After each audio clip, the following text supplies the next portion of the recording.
Hard. Now we're playing the game and we're totally scoring, learning how to make a virtual business boring, showing up every morning, ready for the show. I'ma get ready.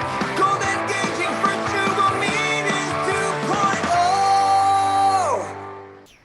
Hey there, I'm John Shen. I'm the author of a little book called Engaging Virtual Meetings, and I'm excited for you so that each of you are hopefully getting a chance to see this. This is what I call the graduating class of the Engaging Virtual Meetings Certified Producers. We have a collection of people here today that said, I want to learn how to do that.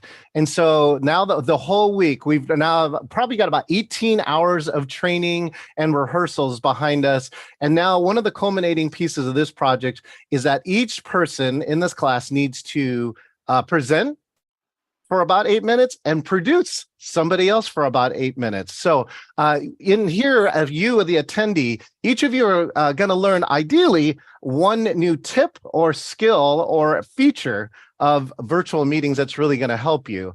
And the second one is here, we hope that you can also be a little kind and gentle. These are brand new producers. I'm going to maybe open the frame here that some things may not go as expected. And that's actually the purpose of this exercise. Because one of the things that I know is that you can rehearse all day long till you're blue in the face. And it is never the same as when you have a live audience, right? And or you're live streaming. And so as we go along with this, just know that if you're in the audience, right, you're seeing something new. It's meant for people to make mistakes, because one of the things that I know for sure too, right, to be an outstanding producer, you got to be a good producer. And sometimes when you're a good producer, on occasions, and let me just tell you, I've done it too, you got to be a bad producer. All right. With that, I just want to introduce this year's class. So can all my producers just do me a favor? Just wave hello to everybody. Thank you so much. All right. And now I'm going to hand it off to my first producer, who's going to introduce our first speaker. Let's welcome to the stage, Morgan Baptiste. Hi, Morgan. How are you doing this morning? Hi, good morning, everybody. Good afternoon for my local people. Welcome to our graduating class and our graduation presentation today. We just want to thank you all for joining us, and we really appreciate you taking the time out of your day to help us to learn this new skill and to work on it. So hope you have a wonderful show. Sit back, relax, enjoy it. I'm going to introduce our first wonderful speaker, the amazing Walker. And these are the mistakes we're talking about. Give me 1 second. You're doing great. I rebooted my computer as we learned in class, but I did not cue up the music. So give me 1 second. Let me get that going really quick here. And then we are going to be listening to Walker. Sorry about that, Walker. All right. All good. 1 second. I'm starting the show off real right by making these mistakes. All right. Here we go. Now, Walker deserves a better intro than that. So I'm going to do this again. We're going to take 2 here. All right. Now, I want everybody to sit back, relax, and I want to welcome the wonderful, the amazing Walker. All right. Good morning, everybody. Thank you. Thank you so much. Thank you, Morgan, for that wonderful introduction. I feel blessed. I got introduced twice. I got a bonus intro, so I really appreciate it. Thank you to everyone for making the time to be here this morning. I know this can be a really busy time of year, can be a stressful time of year. We all have different holiday traditions in our families, but for many of us, this is a time of gift giving. It's a time when we're trying to find gifts for our friends and family that really convey to them how important they are to us in our lives. And so if you can just give me a reaction, raise your hand here in Zoom if you're currently still shopping for holiday gifts. Anybody still shopping, looking to find some gifts? I see John waving. John's shopping. Angela raised her hand. All right. So it's good to know. I can see some folks. I'm not the only one. Luckily, I'm going to share a resource for you that will help you find an amazing holiday gift for that special someone in your life. It is the URL just above me, and Morgan is dropping it in the chat also. Essential Seattle Virtual Marketplace. This is a place where you can find local gifts made right in your own community. So why get a local gift? Local gift can be unique and meaningful. You know that when you purchase a local gift, you're supporting your neighbors, you're supporting the businesses right in your community. Oftentimes you're supporting BIPOC and women-owned businesses because we know Jeff Bezos doesn't need to buy another rocket ship. Let's use our dollars to lift up our neighbors.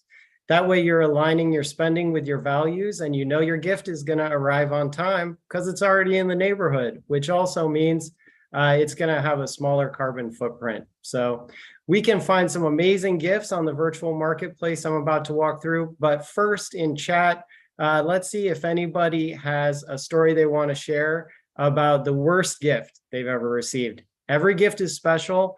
The intention is always beautiful, but sometimes we get a gift when we open it, we're either confused or horrified, or we just have no idea where it was coming from. So feel free to throw something into the chat if you'd like to share an example. I'll share, when I was a kid, I was terrified of spiders. One Christmas, my grandparents decided they wanted to help me get over that fear. So they got a taxidermied tarantula, put it under a glass belt, wrapped it up, and put it under the tree. And when I opened that, you know, I just immediately screamed, ran out of the house in my pajamas. So never forgot that Christmas. John says, Charlie Brown, I got Cole. Cole, yep, always a classic. Sean says, clothes that don't anticipate the pandemic weight gain. That is a good call. Maybe a gift certificate, better than clothes of a particular size. Let's see if anybody else. Oh, Morgan. This is an important one, everybody. I received a gift that I actually gave the person. Everybody, just remember, when you're re-gifting, you're really playing with fire. You got to be careful. So thank you, everybody, so much for sharing those great examples. And if you're shopping on the virtual marketplace I'm going to show you, I guarantee your gift will not be a horror story on Zoom for anybody. John, there's no shame. Just re-gift carefully. Just be sure, you know, you're not giving it back to the person who gave it to you. So the Southeast Seattle Virtual Marketplace, it's part of a e-commerce platform called Support Local. It's really easy to use. I know we've got some folks in the audience who are not from Seattle. This is not a Seattle specific platform. It's got cities and communities all over the country that have signed up. But if you are in Seattle, you can find products made right in your own neighborhood. You can filter really easily by neighborhood. So the screenshot I'm showing is for Beacon Hill. You can find awesome clothing, amazing, beautiful handmade prints. You can find ice cream. No, in Seattle, it's not really ice cream weather, but Morgan, I believe it's about 87 degrees down in Houston where you are. So might be a good day for some delicious ice cream. So this is a great place to shop for holiday gifts. But if you're a business owner, it's really important to you also. You can get onto this virtual marketplace and boost your business with some more online sales revenue. Getting on this marketplace is free to you. There's great tech support from the Support Local platform. You can actually talk to a human in case you run into any issues. There's a network of community partners like my group, Beacon Business Alliance, and the Essential Southeast Seattle Collective that are going to be promoting this platform and trying to drive customers your way. If you already have an Etsy shop or a website where you do online sales, you don't have to maintain a separate presence on this platform. You can link to your existing e-commerce platform. And this is not just for brick and mortar shops. If you have a home-based business or just a side hustle where you're crocheting baby Yodas or something, you can certainly get onto the virtual marketplace as well. And we all know e-commerce is really, really important. It's an essential part of the success of your business. In the chat, if folks could just guess, give me a guess. What do you think the total online sales this year on Cyber Monday were in the United States? How much did people spend online this year? Anybody want to throw a guess into the chat? All right, Morgan, 10 billion. Tony says 1 billion. Any other guesses? All right, here comes the answer. Morgan, you were really close. It was $11.3 billion. That was a record. I'm guessing every year for the rest of our lives will be a record. And you want your business to get a couple of those zeros in your pocket, and the virtual marketplace can help you do that. So if you have any issues at all signing up, there's a sign up link on the website for your business. But we would like to help you make the most out of this platform. So feel free to reach out to us at the email address above. And Tony is asking, can I put my items on the site if I'm not in Seattle? So there are other communities that have created their own presence on Support Local. There's a lot of communities in California, Illinois, New Hampshire, Oregon. But if you'd like to work with your local business association to create a presence where you are, Support Local is ready to work with you. And I hope that this presentation helped give you some ideas about great gifts that you can give this holiday season. But in conclusion, I do want to share a really special gift with all of you, and that is a presentation from the incomparable Morgan Batiste. Morgan. I wake up every morning and tell myself, good morning, gorgeous. Sometimes you gotta look in the mirror and say, good morning, gorgeous. Thank you, Walker. Make Thank you you so feel this. much for your wonderful presentation. That is a great resource, and I'm excited to be able to shop in Seattle while being in Houston. So good morning, gorgeous. Good morning, handsome and debonaires. Good morning. Welcome. Thank you for coming to our presentation. So by a raise of Zoom hands, or you can put an emoji in the chat, or you can raise your physical hands. How many of us has woken up just not feeling it? We don't feel like putting on makeup. We don't feel like shaving. We do not feel like getting out of the bed. Yes, okay, we just aren't feeling it. But the reality of our life is we have to keep going, right? So we have to continue to make it happen, which means we have to go to work. We have to show up to those Zoom meetings. We got to log in even when we don't feel like it. So I'm going to teach you today how you can give yourself a little lift, a little makeover without putting any product on. Who would love to experience that, right? I know. This is a game changer, okay? So what I'm gonna do is I'm gonna share my screen and show you and walk you through how to use some of these features that Zoom offers. And then I want you to practice using the features yourself so we can have a little fun Zoom makeover, all right? So I'm gonna share my screen and I am going to show you how we give ourselves little makeovers. So what you're going to do is you're going to click your little caret next to your video and then post. Okay, I think, okay, am I there? I may have crashed. Okay, You're there. I'm here, but my Zoom is crashing in the background. Of course.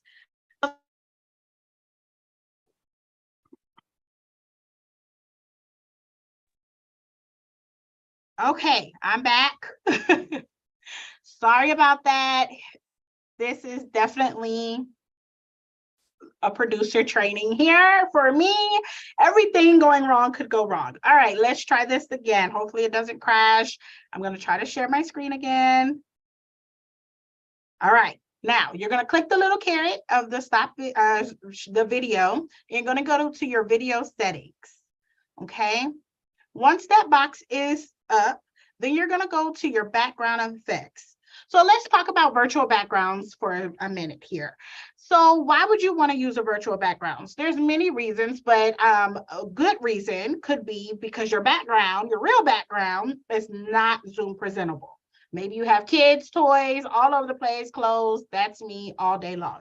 Okay, so today I'm in a good background, but also another reason why you may want to use a background is because if you wake up in one of those moods, sometimes putting yourself in a different environment can help lift you up. So for the rest of my presentation, I'm going to be on the beach because it's my favorite place. It automatically gives me a lift. I feel happy. I feel excited, ready to talk about what we're going to talk about. Now, we're going to go to the studio effects. Here's a little tidbit. If you do not have this button, it may be because you're not logged in to your actual Zoom. So when we start playing with it, that may be why. So I'm going to get real vulnerable here with you all for a minute, and I'm going to take off my Zoom makeup that I have. So you're going to see the real me. Don't laugh. Don't talk about me, okay? So here goes our Zoom natural Morgan, and we're going to make me over. All right. So first thing I'm going to do is I'm going to put on some eyebrows. I have some wonky eyebrows in real life. So this eyebrow feature is amazing for me. You can even make it darker. Look, see, you can make them lighter. And a really fun thing, which I don't know when you would ever use this, but I'm going to find a way to use it. You can change your eyebrow colors. My eyebrows now match my pink shirt. And if nothing else, I can promise you this will be an icebreaker, a conversation starter. Somebody's going to want to know about your pink eyebrows, okay? So this is a fun way to kind of introduce yourself. And you can also teach somebody something else new on Zoom. But I'm going to put my eyebrows back to black so we don't have to look at the pink. Now, for my man out there, maybe you didn't feel like shaving. Maybe you're trying to grow a beard, but you have some patchy spots or something. Well, you can put on a whole beard. Look at this. I got some chin hair here. Look, I got a mustache. My husband is online, so he's probably cringing. Like, why is this girl doing this? But look how cool. You can change the color. And once again, I don't know who's going to use this or when, but hello, I got a pink mustache. I got pink eyebrows. I mean, hello. Does it get any better than this?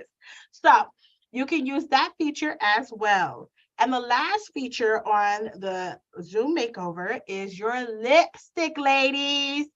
I personally am not a lipstick person. They're too expensive. They get on your cups. They get on your coffee, your straw, on your teeth. Okay.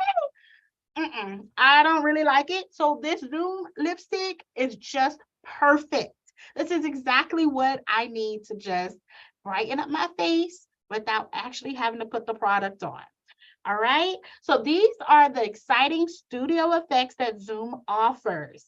Now, for a fun tidbit, we're also going to show you the avatar feature. To use this feature, I'm going to stop my share and I'm just going to turn it on. Who doesn't want to show up to a meeting with a hamster or a rabbit, whatever this is? I mean, yes, okay. Love, love, love this. Now it is your turn to give yourself a Zoom makeover. So everybody, I want you to try to open up your Zoom settings and I want to see your cameras on and I want to see you giving yourself a makeover. I'm going to give you about 30 seconds to give yourself a little Zoom makeover. Good morning, gorgeous. No one else can make me feel this way. I love that. Oh, I love those. Yes.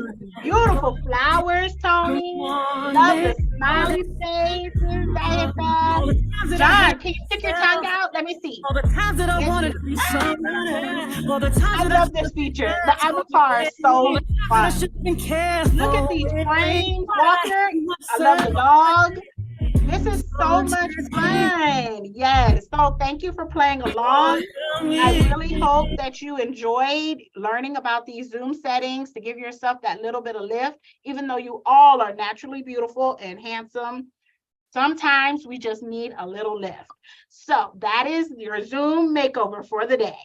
Now I'm going to welcome to the stage a very, very special presentation with 3 of our classmates. We're going to welcome Jenny, Cynthia, and Angela.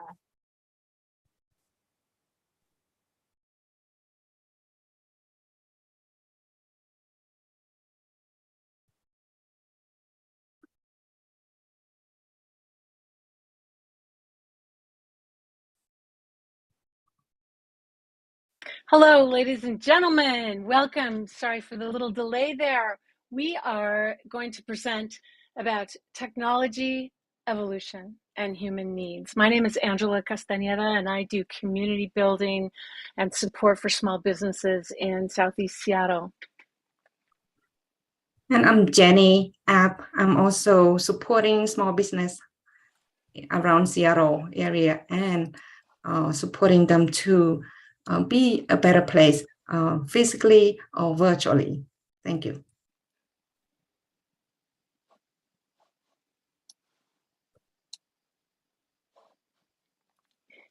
Cynthia, you're muted. Hey, we see you talking.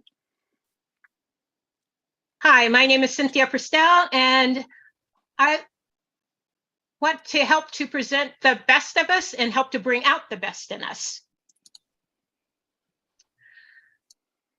Inclusion and cultural diversity in virtual meetings. It is one of those things that is so important to us, and how can we engage individuals of different cultures with different abilities, with different backgrounds, different learning abilities. And so our goal today for this presentation's content is to help to heighten ESL individuals with different ethnic backgrounds and cultures, and to help them to have a more meaningful experience.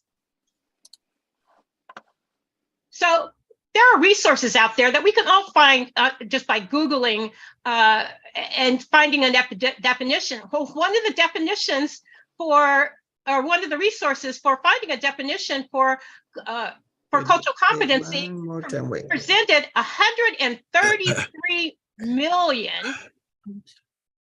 Need to results. mute these people. Okay. What did you say? Jenny, can you take care of the mutes for Cynthia? Thank you so much. Back to you, Cynthia. Sorry. So one of the things that's really important is accessibility, about removing barriers and helping individuals as much as possible in order to embrace cultural competency. As we know, our cultural understandings are formed through our activities, through our education, through our lived experiences, and our lack of lived experiences, which is okay. It's just that it's important for us to be mindful of what our experiences are, and they could be as a result of the geography, our workplace, and that's what we bring forth in all of our communications and interactions. Our cultural competency is as a result of is basically experience specific. So what we'd like to do is I'd like to share, pass this on to Jenny so she could share one of the tools in order to help presenters of virtual meetings in order to help to enhance anticipation and engagement. Jenny, take it away. Great, thank you, Cynthia. So in the next minute, I'm going to show you some steps that we can all use language channel in Zoom, so you can have offer more accessibility to different languages through Zoom. So first, if you are using the Zoom Pro, you have more options, but then you have to be a host. That's step number 1, host or co-host. Then you can choose the language interpretations. On the bottom next to the screen sharing, you will find the one of the icon, like a globe. Now you will see that in the next activity. But then you choose add interpretations in that mode. Then you can choose the language that you are interpreting from. For example, English, you assign that person to that language, English first. Then you will choose to the right another language that you will need to be interpreted. And then you press start. So, or stop. Then in the next activity, we will allow you to experience that. So let's maybe we can do the real activity, right, Angela? Unfortunately, I am not seeing language here. So And the producer typically would need to have, the producer needs host access. And although I am a host, as I have seen here in the behind the scenes, this is the thing that's happening behind the scenes for me, is that I'm not seeing the language down below in your tools, your toolbar. You would see, you would typically see the globe. Does anyone see the globe? Raise your hand if you see the globe. No, Language. I don't. Andrew, would you like me back to take back host and see if I can get it? That would be great. Great, continue on. Because, and when you, as a host and having control, you would use your producer control to set up the interpreters and the language channels that you are going to need for your meeting. And at that time, each one of your interpreters would select the language channel and reside there, stay in that language channel. There will be two selections. There will be your language, the language you're going to interpret, and English. So you will have, the interpreter will have two options of where to be, English or the language channel. Now, when the interpreter is in the language channel, that interpreter will be able to hear the English channel, what's going on in the English channel, and thereby be able to interpret. And there's a wall between both channels. So everyone in the English side isn't going to be hearing what's going on in the language channel. So Angela, this is John, and I've been able to turn on two channels. I assigned Jenny as Chinese and Cynthia as, I think, Somali. So you now have two, Amharic. So we have two languages now in addition to English. Go ahead. Great. And since I can't see any of that in my bar, I don't know why, somebody else can run it.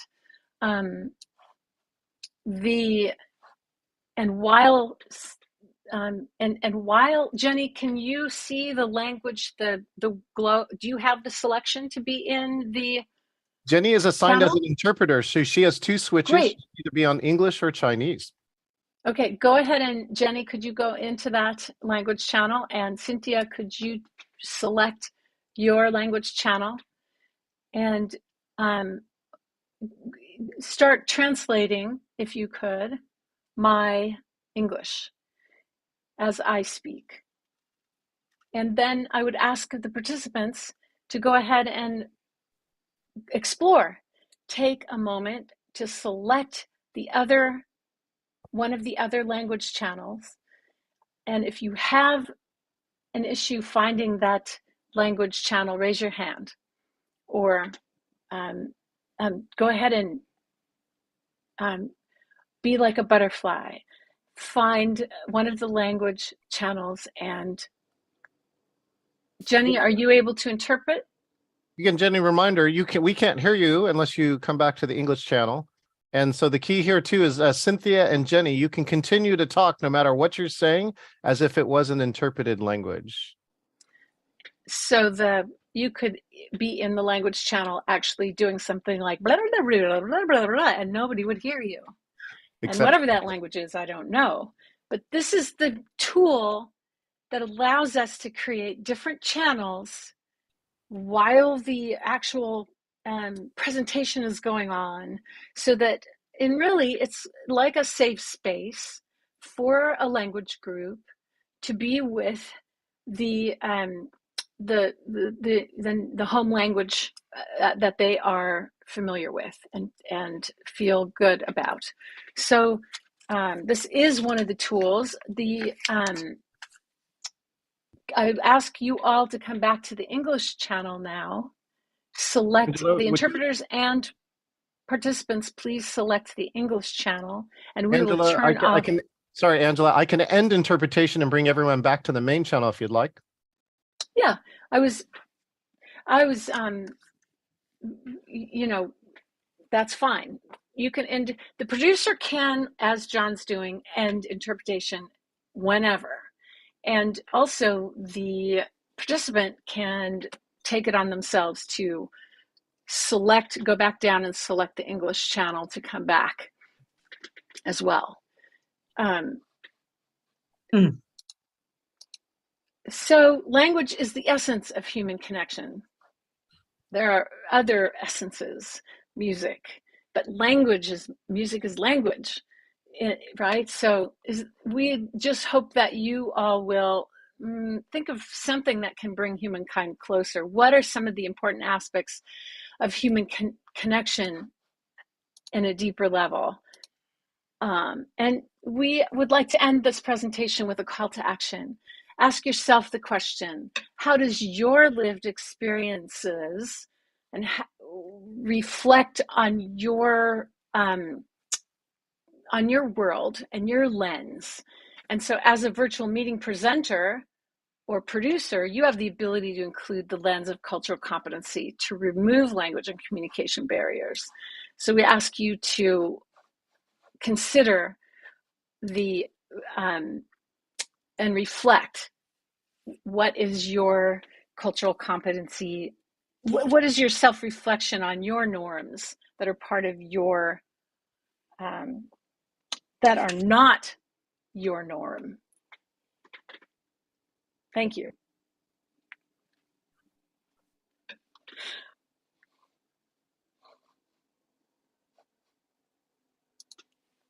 And Angela, who are we heading to next?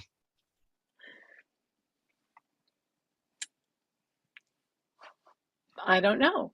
I think, are we heading to, Daita? All right, so are we ahead of time now, John? Yes, we are. What a miracle, right, Daita? Okay, all right, so let's see.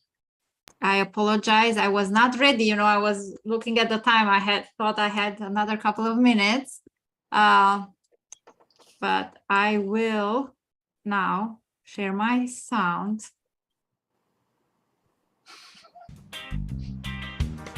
And at this time, I'd like you to know that in our next session, we'll focus on creating engaging conversations in your meeting. Let's turn now to our next speaker who discovered his passion for helping others learn as a volunteer in West Africa. Please welcome Sean Locke. Thanks, Daita. Daita's my experienced and helpful person behind the screen. She's had a lot of work here, so I'm lucky to be working with Daita today.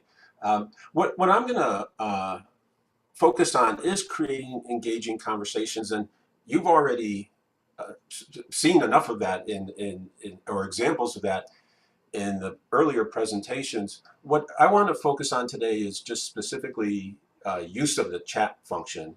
And you've already been using the chat function. We've got a lively group here. There are a lot of tools that we can use to engage people in conversations, but today I'm not going to use any slides, anything like that. I'm just going to kind of focus on how we might create engagement in the chat function. And really, as we we talk about engagement, we talk about, can we create an environment in a meeting where we may have people from all over the world of all different types of backgrounds, how to make them feel comfortable engaging in chat. And chat is such a powerful tool. We're used to texting each other. We're used to tools maybe like Slack. And so when we use chat, it might be an easy way for people to begin to engage in your meeting, and especially in a group where you don't necessarily know each other.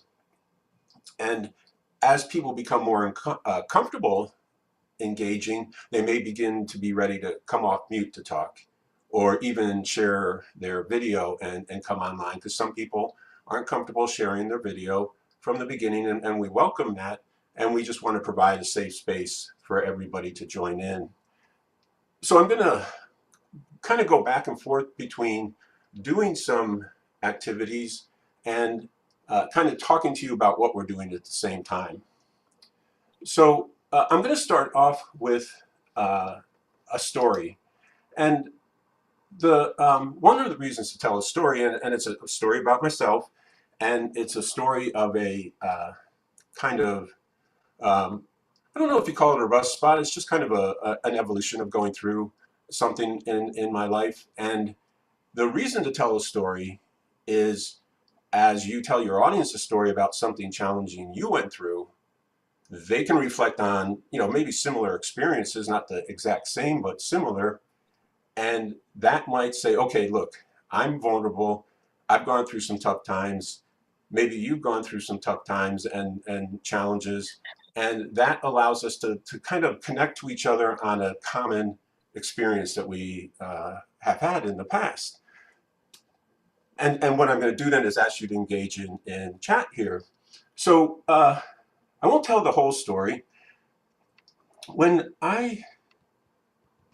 as I speak to you today in front of a large audience, there was a time in my life where I could not speak in front of a group. I couldn't even speak in a group.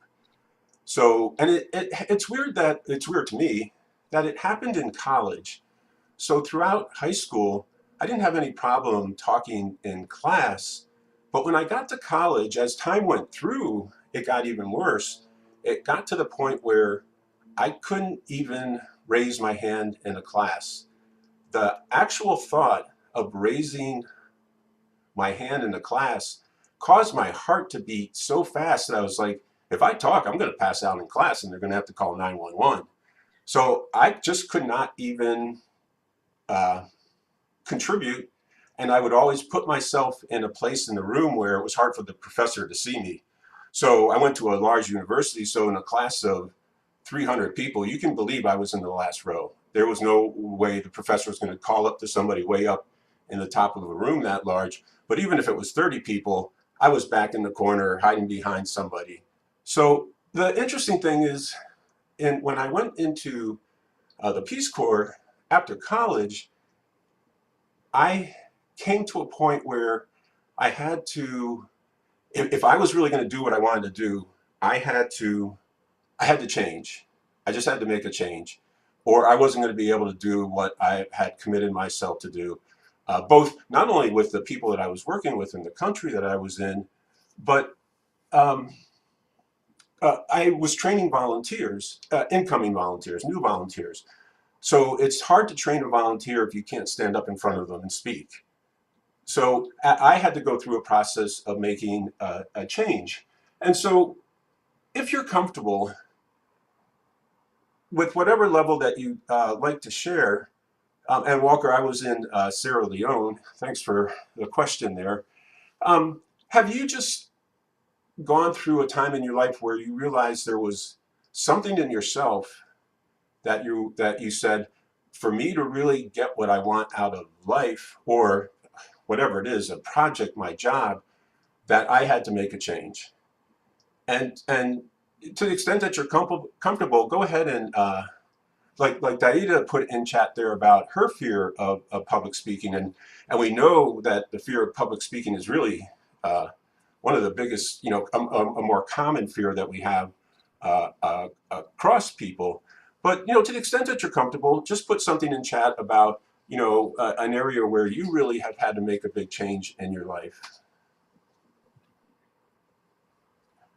This is interesting. So for being a competitive skateboarder, I had to learn how to stick tricks in front of an audience. And as John has actually said to us many times throughout this week, it's one thing to rehearse by yourself. It's another thing then to be in front of everybody and to get it work smoothly. And Tony, thanks for that about the fear of creating $1 million business. That is a great thing to go through and quite an accomplishment. Thank you.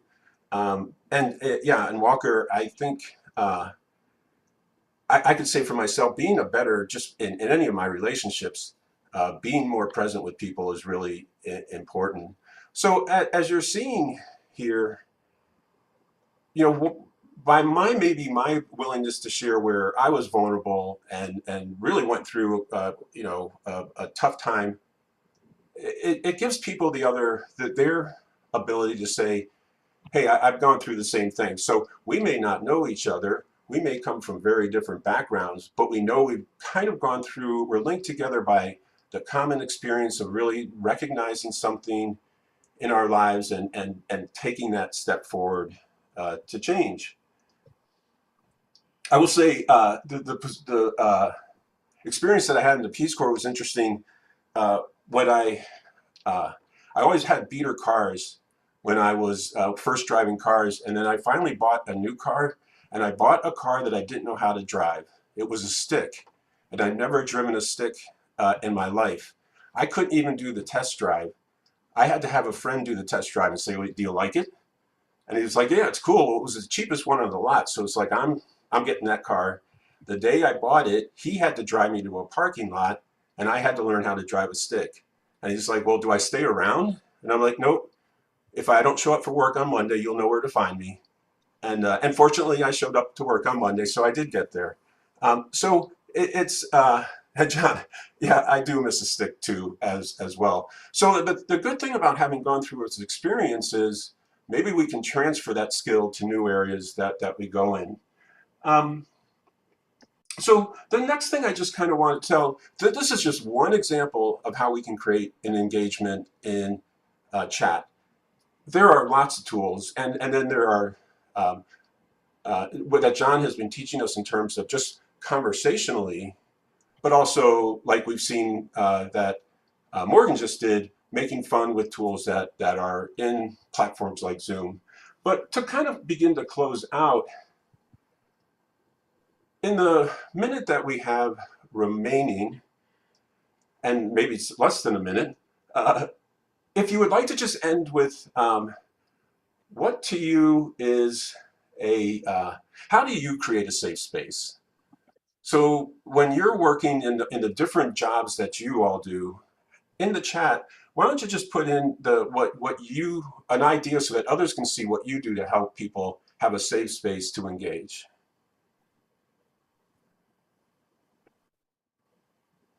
Yeah, I think, Tony, that's it. That's a real big one, and John has emphasized that quite a bit. Yeah, vulnerability seems to be a big one that people are using here. And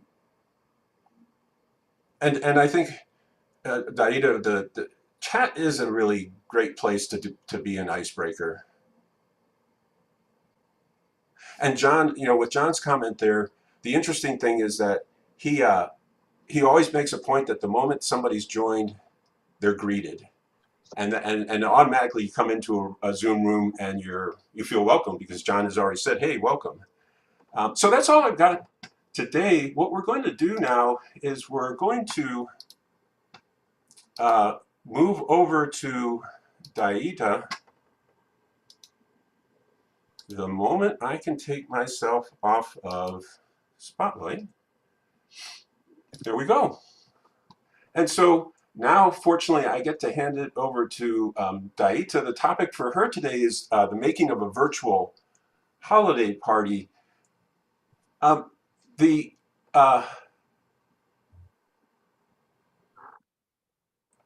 finding my introduction here. Oh, there she is. And I have to keep learning how to pronounce her name correctly. I've done it several times, but fortunately in her introduction script to me, she did it phonetically. So I want to introduce to you our last presenter, Daida. She has had a busy week. So and you wouldn't know it, but she just finished producing an event before joining here. She had to do an award show this week. She's been dealing with a house with her children not feeling well. And well, she had to do this presentation. So everybody, please welcome the talented Daita. Thank you, thank you. And I hope I will share the right screen this time, because at my event just not even an hour ago, I did not share the right screen. So hopefully it will work now.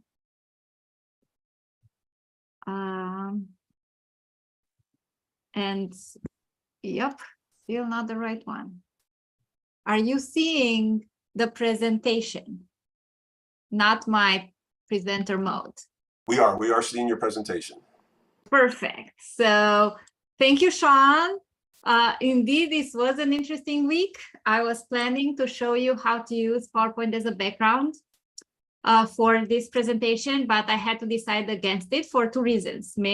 So thankfully, this was covered by Walker earlier.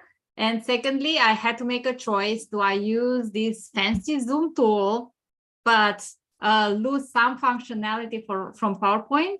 Or do I show you some cool new PowerPoint tricks? So I decided for the latter. My presentation today will have two parts. I will first tell you the timeline of producing this party, the virtual holiday party, and then also tell you about the activities that we did and how I incorporated the new skills I learned this week.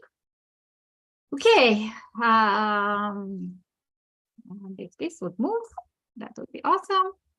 All right, so T-8, that's last week on Thursday, I received a calendar invite for this staff holiday party. I remember last year, it was a flop, mainly because of the group dynamics, and also because the main person putting the party together did not prepare. So I emailed her and say, hey, do you think I could help you make it better? She said, sure, send me some suggestions and we'll go from there. I don't know anything about the presentation, so that little icon means presentation. You know, we haven't started the training, and life stands for life. It's pretty busy. It's the end of the year. I have lots of projects to finalize, and we have this big award ceremony coming up in a week. Yay! All right, now we're on Monday. So I post to a couple of forums asking for suggestions for virtual holiday party activities. I start my day, still know nothing about this presentation I'm giving right now. Life took a turn. It's my third sleepless night after the third family member came down with stomach bug, but pretty exciting first day of training. I hear about the presentation that I need to do on Friday. All right, we're on Tuesday. I emailed the AD, hey, I want to produce a portion of the party because I think this is what I need to do for the Friday presentation. A couple of hours later, I also get sick.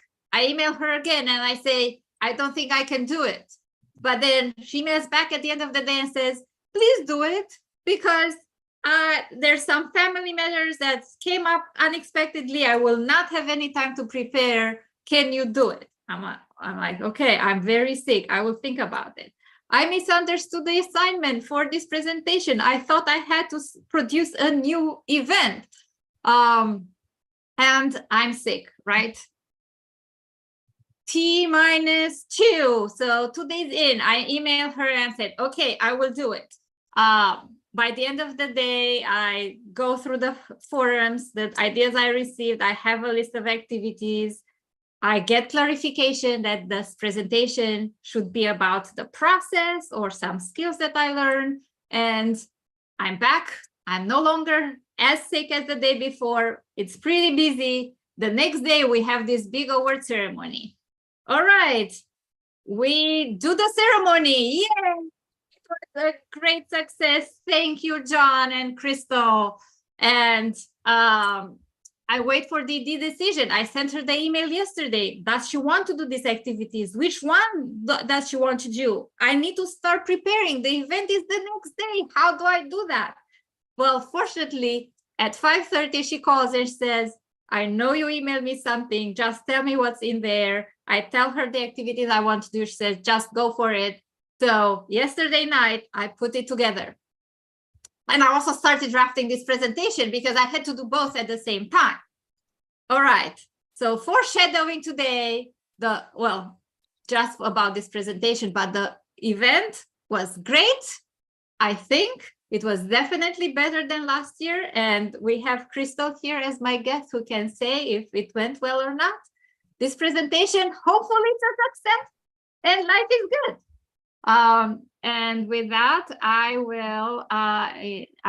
have 3 minutes left to tell you about what we did at the party.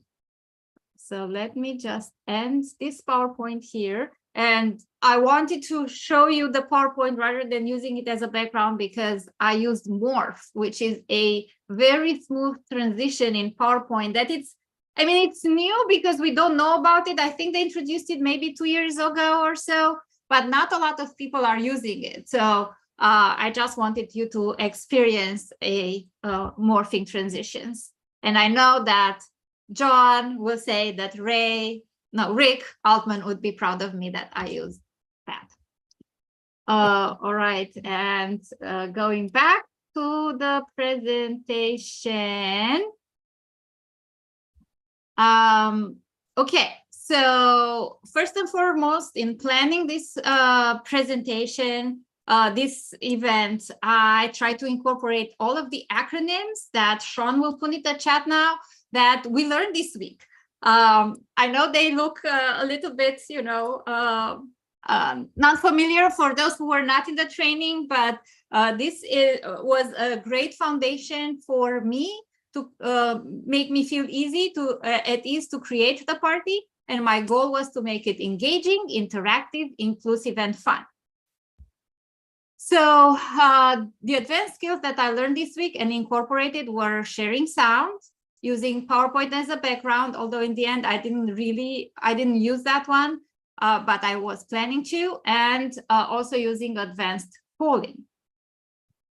And there is a tip in the chat there for how to use PowerPoint as a background, and also something good to know when you're using advanced polling. So let me do one more thing here.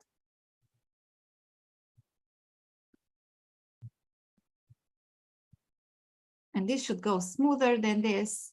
But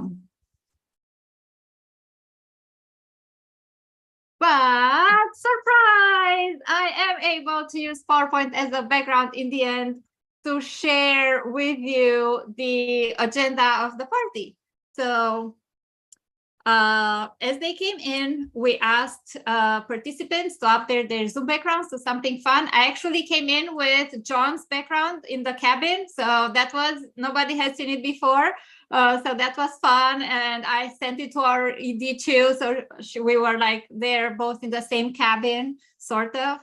And then the first activity was a holiday icebreaker. So we used this question and we used the chat, and we also, because we're a small group, we were like 13 people, we went around, so it was easy, to include everyone, and we all know each other pretty good, so use of names was a given. And then we did a guess and name this holiday tune using emojis. So I combined two activities that I found for holidays. So usually it's guess this holiday tune or name this holiday tune but you're given the title using emojis. So I made it harder. They had to guess it and use emojis. And that was fun. That was interesting. It was not as easy. It's not easy. But I gave them the emojis to use in advance. And then I used the guess who. Thank you, John, because I heard that earlier this week. So I used advanced polling and we reflected a little bit on 2022, like what is something that went really well for you at work in 2022 and something you're looking forward for 2023. And we used this advanced polling and then we try to guess who responded what. So that was fun. And we also did a word unscramble. So we used we staying with our association theme. We have some really long words in our association. So I scrambled them. There's online scramblers, and then had them use the Zoom or shower a little bit. So wait until you post it so that people don't, know the answer in advance. And Crystal here, we actually didn't do the spotlight dancing in the end. We didn't have time for that, but Crystal helped me with sharing music and not do it all by myself. And that was good to have her help there. And there may be, so then we ended with a bit of music and holiday wishes, and that was our end on a high note piece. And there may be an opportunity later today for you to get a live taste of these activities. So we'll see if we can make that happen. And with that, I'll end this presentation too. Thank you so much. Excellent. Let's give a round of applause to all our producers. Oh my goodness. One, thank you to all of our producers. What a great experience for you to have. And more importantly, what a great display of all these different kind of features, tools inside virtual platforms, tools outside of platforms. I got a minute here for a couple of feedback. Tony, do you mind if I ask you? I'd love to hear, what did you love about today's presentation? I thought I knew it all. I learned some things. Everybody, and I love that everybody had a little snafu, because being a producer is how to handle those little tweaks that need to happen. So I love it. And as one who puts on virtual events, hybrid events, so that's even more challenging than virtual, this is a great course. I'll definitely recommend it. Oh, thank you so much, Tony. And I'm so glad that, of course, that you have a family member here, Morgan, inside of here. Crystal, do you mind if I just ask for, what'd you think of today's show? Well, I wasn't here for most of it. I apologize for being late to the show. There was a lot happening, ending the week and the year for me. But I liked the transitions. I'd never seen that before. I thought it was really cool. And I really value inclusivity. So I really I came in when y'all were talking about the interpretation. I think that is fantastic. And that's what I'm most jazzed about. That's excellent. Yeah, I know you host a yearly conference. That is a prime opportunity to expand your organization's impact to multiple other cultures. Mm-hmm. And so, yeah, thank you so much, Crystal. And by the way, Crystal and Dayita collaborated together for their second online virtual show. And I love Crystal shared. It was really what I envisioned 2 or 3 years ago, and that we actually helped you make it happen. Thanks again, Crystal. Thank you. Excellent. We give if you're in the chat here watching either in the studio or if you're online, again, we also want to say thanks to Elizabeth Razug and Vicky Allgood are watching on Facebook Live. I just want to say thank you for watching. I hope that one, you learned something, and number two, that you learn to appreciate what producers can do for you. If you are a virtual speaker or you ever speak on virtual, think about our key tip: never Zoom alone. Think about getting a producer and getting a great producer who's going to help you look your best.